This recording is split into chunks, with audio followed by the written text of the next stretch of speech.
दुनिया से भाग रहा है या दुनिया के लिए भाग रहा है?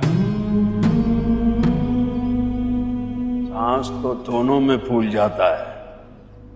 दुनिया से भागो या दुनिया के लिए भागो।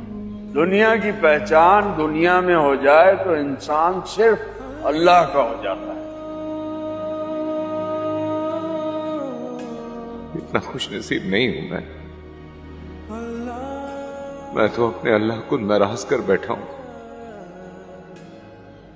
ये भी तो खुश नसीबी है कि इंसान जान जाए कि उसका अल्लाह उससे नाराज है। यहां तो हर आदमी अपनी अपनी दुनिया में मगन है। किसे फिक्र है कि उसका रब उससे नाराज है?